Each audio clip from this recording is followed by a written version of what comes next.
Assembly ఎన్నికల తర్వాత రాజకీయ పరిణామాల్లో పెను మార్పులు వచ్చాయి. 5 ఏళ్లుగా అధికారంలో ఉన్న వైఎస్ జగన్ ను కాదని ప్రజలు చంద్రబాబు, పవన్ కళ్యాణ్ బీజేపీతో కూడిన ఎన్డీఏ కూటమిని గెలిపించారు.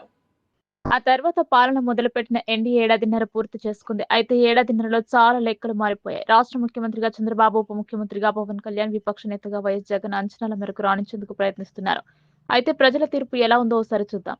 కూటమి సర్కార్ ఏడాదిన్నర పాలన సందర్భంగా పలు సర్వేలు, గణాంకాలు వెలువడుతూనే ఉన్నాయి. అలాగే విపక్ష వైసీపీ అధినేత జగన్ పనితీరుపైన చర్చలు జరుగుతూనే ఉన్నాయి. అయితే డిజిటల్ విభాగంలో అంటే ఇంటర్నెట్ లో ఆంధ్రప్రదేశ్ కు సంబంధించి యూజర్లు ఎక్కువగా సెర్చ్ చేసిన రాజకీయ నేతల జాబితా ఓసారి గమనిస్తే ప్రజల్లో ఆదరణ ఎవరికి ఎలా ఉందో అర్థమవుతుంది. ఇందులో ప్రధానంగా గూగుల్ సెర్చ్ లో చంద్రబాబు, జగన్, లోకేష్, పవన్ లను జనం ఎక్కువగా సెర్చ్ చేశారు. మరిన్ని కనుగొనండి. జాతీయ వార్తల సేవలు, వార్తా పోడ్కాస్ట్లు, జ్యోతిష సేవలు, వార్తా కవరేజ్, వార్తా సారాంశం. అయితే సీఎంగా ఉన్న చంద్రబాబు, విపక్ష నేతగా ఉన్న వైఎస్ జగన్ కంటే డిప్యూటీ సీఎంగా ఉన్న పవన్ కళ్యాణ్ కోసమే గూగుల్లో ఎక్కువగా యూజర్లు ఈ ఏడాది సెర్చ్ చేశారని తెలుస్తోంది. గూగుల్ ఈ ఏడాది ట్రెండ్స్ ప్రజాభిప్రాయం ఆధారంగా నేతల ఆదరణ ఎలా ఉందో వెల్లడించింది. ఇందులో పవన్ కళ్యాణ్ టాప్ లో నిలిచారు. ఆ తర్వాత స్థానంలో చంద్రబాబు, జగన్, లోకేష్ ఉన్నారు. ఈ లెక్కన చూస్తే పవన్ కళ్యాణ్ ఈ ఏడాది టాప్ పొలిటీషియన్ గా జనం మద్దతు ఎవరికి లభించిందో తెలుస్తుంది. పవన్ కళ్యాణ్ యూజర్లో తన శాఖలకు సంబంధించిన అంశాలతో పాటు సనాతన ధర్మం, వారాహి డిక్లరేషన్, ఓజీ సినిమా విషయాల్లో ఎక్కువగా సెర్చ్ చేశారని గూగుల్ చెబుతోంది. అలాగే చంద్రబాబును రాష్ట్ర పాలన, కొత్త పెట్టుబడులు, వికసిత్ ఆంధ్రప్రదేశ్ వంటి అంశాల్లో ఎక్కువగా సెర్చ్ చేసినట్లు తెలిపింది. వైఎస్ జగన్ విపక్ష నేత పాత్ర, కేసులు, ప్రభుత్వంపై విమర్శలు వంటి అంశాలు ఎక్కువగా సెర్చ్ చేశారు. చివరిగా లోకేష్ ను ప్రపంచ టెక్ దిగ్గజాలను ఏపీకి తీసుకురావడం, యువత కోసం ఆయన చేపడుతున్న స్కిల్ రోడ్ మ్యాప్ వంటి అంశాలు సెర్చ్ చేశారు. తెలంగాణ రాజకీయాల్లో సవాళ్లు పెరుగుతున్నాయి. తాజాగా మాజీ సీఎం కేసీఆర్ కాంగ్రెస్ ప్రభుత్వానికి హెచ్చరిక చేశారు. దీనిపైన మంత్రులు ఘాటుగా స్పందించారు. తాజాగా మాజీ మంత్రి హరీష్ సంచలన వ్యాఖ్యలు చేశారు. బీఆర్ఎస్ నేతలను ఎవరైనా ఇబ్బంది పెడితే తాము అధికారంలోకి రాగానే మితితో సహా తీర్చేస్తామని వార్నింగ్ ఇచ్చారు. జెడ్పీటీసీ ఎన్నికలు పెట్టే ధైర్యం ప్రభుత్వానికి లేదన్నారు. బీఆర్ఎస్ అధికారంలోకి రావడం ఖాయమని ధీమా వ్యక్తం చేశారు. ముఖ్యమంత్రి రేవంత్ లక్ష్యంగా మాజీ మంత్రి హరీష్ కీలక వ్యాఖ్యలు చేశారు. సర్పంచ్ ఎన్నికలలో ముఖ్యమంత్రి రేవంత్ రెడ్డి ప్రచారం చేస్తూ బతుకమ్మ చీరలు ఇచ్చిన వారు ఆ చీరలు కట్టుకుని వచ్చి ఓట్లు వేయాలని కోరారని చెప్పుకొచ్చారు. గూండాయిజం చేసి పైసలు సారా పంచి పోలీసులను పెట్టి కాంగ్రెస్ పార్టీ సర్పంచ్లను గెలిపించుకున్నారని ఆరోపించారు. ఈ ఎన్నికల్లో 4,000 మంది బీఆర్ఎస్ సర్పంచ్లు గెలుపొందారని తెలిపారు. బీఆర్ఎస్ పార్టీ ఒక ఉద్యమ పార్టీ అని, ఆ పార్టీ గుండెల నుంచి 4,000 మంది సర్పంచ్లు మొరకెత్తారన్నారు. ఇప్పుడు ఎంపీటీసీ, జెడ్పీటీసీ ఎన్నికలు పెట్టాలని డిమాండ్ చేశారు. అయితే ఎంపీటీసీ, జెడ్పీటీసీ ఎన్నికలు పెట్టాలంటే కాంగ్రెస్ పార్టీ భయపడుతోందని వ్యాఖ్యలు చేశారు. 2 సంవత్సరాలు అయితే చాలు కేసీఆర్ ముఖ్యమంత్రి అవుతారని ధీమా వ్యక్తం చేశారు. 2 సంవత్సరాల తర్వాత గులాబీ జెండా ఎగురుతుందన్నారు. ఎవరన్నా తిప్పలు పెడితే రాసి పెట్టుకోండి, మన గవర్నమెంట్ వచ్చాక మిత్తితో తీర్చుద్దామంటూ కొత్త సర్పంచ్లతో మాజీ మంత్రి అన్నారు. రైతు బంధు సగం సగం ఇచ్చారని, బోనాలం ఇచ్చిండు, యాసంగి ఎగ్గొట్టారని హరీష్ ఆగ్రహం వ్యక్తం చేశారు. బతుకమ్మ చీరలను కాంగ్రెస్ పార్టీ ప్రభుత్వం సగం మందికి ఇచ్చి సగం మందికి ఇవ్వలేదని చెప్పారు. పిల్లల ఫీజు రియంబర్స్మెంట్ ఇవ్వడం లేదని మండిపడ్డారు. కేసీఆర్ ప్రభుత్వం ప్రతి సంవత్సరం పిల్లలకు స్కాలర్షిప్స్ ఇచ్చారని గుర్తు చేశారు. ముఖ్యమంత్రి రేవంత్ రెడ్డి ఫుట్బాల్ ఆడితే ప్రజలకు ఏం వస్తుందని, తెలంగాణ ప్రజలు త్వరలో రేవంత్ ను ఫుట్బాల్ ఆడతారంటూ వ్యాఖ్యానించారు. అధికారులను బ్లాక్ మెయిల్ చేసే విధానాన్ని మానుకోవాలని వైసీపీ అధ్యక్షుడు మరియు మాజీ ముఖ్యమంత్రి వైఎస్ జగన్మోహన్ రెడ్డికి కర్నూలు నుడా చైర్మన్ మరియు టీడీపీ రాష్ట్ర ప్రధాన కార్యదర్శి సోమిశెట్టి వెంకటేశ్వర్లతో ఇటీవల కాలంలో జగన్మోహన్ రెడ్డి చేస్తున్న వ్యాఖ్యలను ఆయన తీవ్రంగా తప్పుపట్టారు. 5 సంవత్సరాలు దరిద్ర పాలన చేయడం వల్లనే ప్రజలు జగన్మోహన్ రెడ్డిని ఇంటికి పంపారని ఆయన గుర్తు చేశారు. అయినప్పటికీ జగన్ బుద్ధి మారలేదని ఆయన ఎద్దేవా చేశారు. రాష్ట్రంలో గత 5 సంవత్సరాలు అరాచక పాలన చూసాం.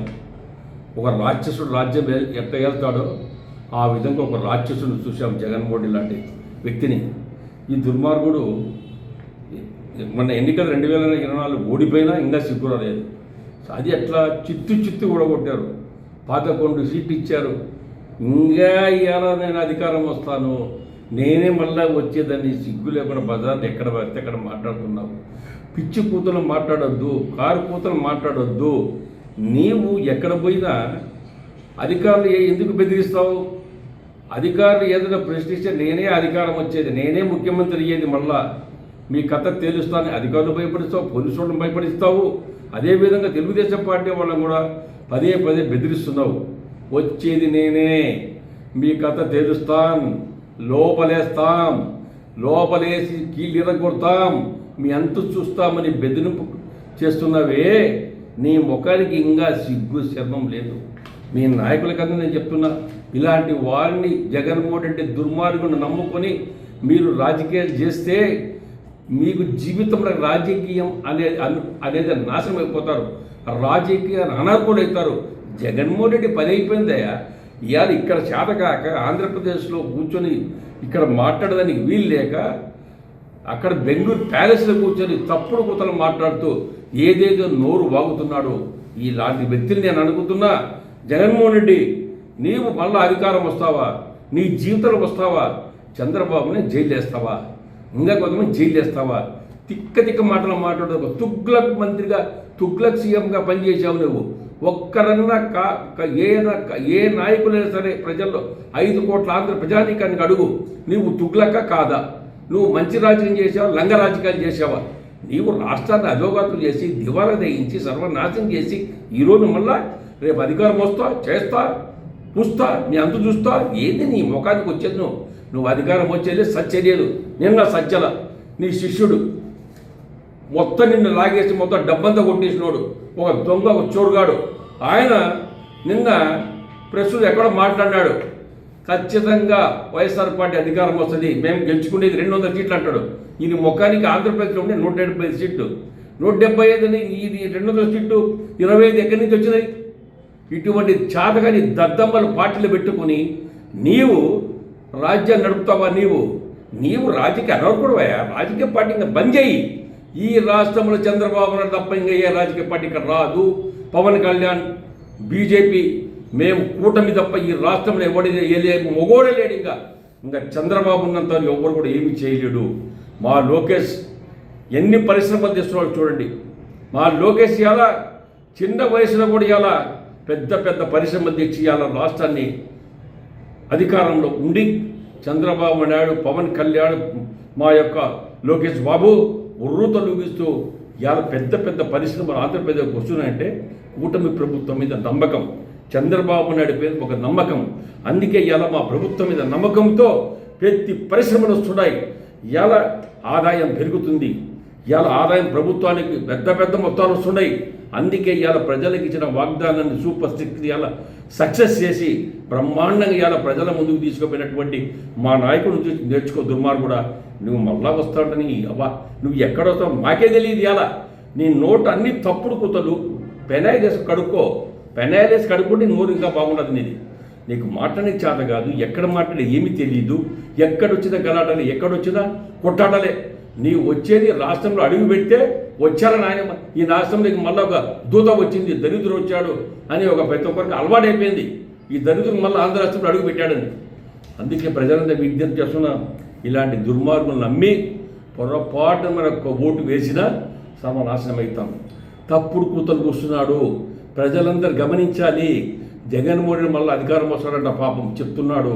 ఈ దుర్మార్గును మళ్ళాగిన అధికారం మీద తెచ్చిపెట్టుకుంటే 5 సంవత్సరాల రాష్ట్రాన్ని దివాలా వేయించి అప్పుల పాలు చేసిన ఈ దుర్మార్గుడు మళ్ళా పొరపాటు వస్తే మన కుంపలు కూడా అమ్మేసి మన అవతల రాష్ట్రాన్ని పంపిస్తాడు, లేకుంటే పాకిస్తాన్ని పంపిస్తాడు. ఈ దుర్మార్గుడు వచ్చే దానికి అస్సలు ఆ పేరు బూచు కూడా రాకూడదని తెలియజేస్తుండా. ప్రజానికి 5 కోట్ల ఆంధ్ర ప్రజానికి చేతులు ఎత్తి మొక్కుతున్నా.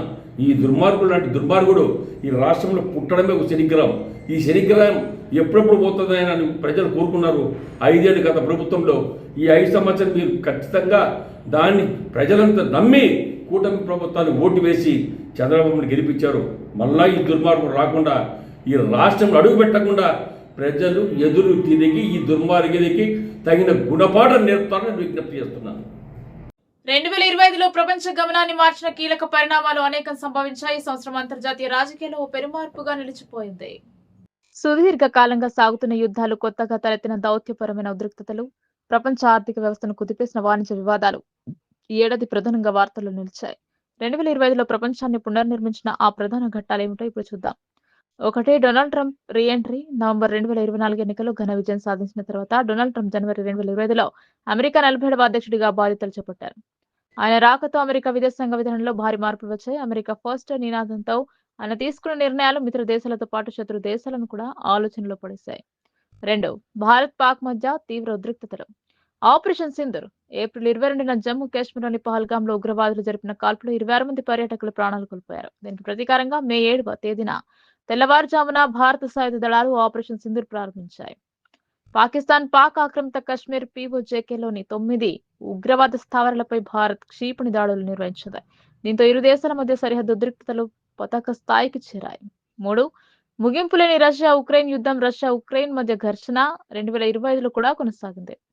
అమెరికా అధ్యక్షుడు ట్రంప్ మధ్యవర్తిత్వంతో శాంతి ఒప్పందం కోసం ప్రయత్నాలు జరిగినప్పటికీ పూర్తి స్థాయిలో శాంతి నెలకొనలేదు. ఈ యుద్ధం కారణంగా ప్రపంచ ఇంధన ధరలు, భద్రతా సమీకరణలు అస్థిరంగా మారాయి. ఇరాన్ ఇజ్రాయెల్ యుద్ధం కాల్పుల విరమణ, పశ్చిమాసియాలో ఉద్రిక్తతలు తీవ్ర స్థాయికి చేరుకున్నాయి. ఇరాన్ అణు కేంద్రాలపై ఇజ్రాయెల్ దాడులు చేయగా ఇరాన్ కూడా క్షిపణులతో బదిలిచ్చింది. అయితే 12 రోజుల భీకర పోరాటం తర్వాత డొనాల్డ్ ట్రంప్ జోక్యంతో ఇరు దేశాల మధ్య కాల్పుల విరమణ ఒప్పందం కుదిరింది. అమెరికా నేరుగా ఇరాన్లోని కొన్ని అణు కేంద్రాలపై దాడులు చేయడం ఏడాది కీలక మలుపు. అమెరికా చైనా వాణిజ్య యుద్ధం, సాంకేతికత వాణిజ్యంపై ఆధిపత్యం కోసం అమెరికా చైనా మధ్య పోటీ మరింత ముదిరింది. చైనా దిగుమతులపై అమెరికా భారీగా సుంకాలు విధించగా చైనా కూడా అదే స్థాయిలో బదిలిచ్చింది. దీనివల్ల గ్లోబల్ సప్లై చైన్ దెబ్బతిన చాలా వస్తువుల ధరలు పెరిగాయి. 6 దక్షిణాసియాలో ప్రజా నిరసనలు 2025లో దక్షిణాసియాలోని పలు దేశాల అంతర్గత అస్థిరతను ఎదుర్కొన్నాయి. 7 ఆర్థిక అస్థిరత, వలసల నియంత్రణ, అమెరికాలో అక్రమ వలసదారులపై ట్రంప్ ప్రభుత్వం కఠిన చర్యలు చేపట్టింది. స్వచ్ఛందంగా దేశం విడిచి వెళ్లే వారికి నగదు ప్రోత్సాహకాలు ప్రకటించడం అంతర్జాతీయంగా చర్చనీయాంశమైంది. 2025 ముగుస్తున్న తరుణంలో ప్రపంచం ఒక కీలకమైన మలుపులో ఉంది. అపరిష్కృత యుద్ధాలు, మారుతున్న ఆర్థిక విధానాలు, కొత్త దౌత్యపోతుల మధ్య 2026 ఏ విధంగా ఉండబోతుందన్న ఆసక్తి నెలకొంది.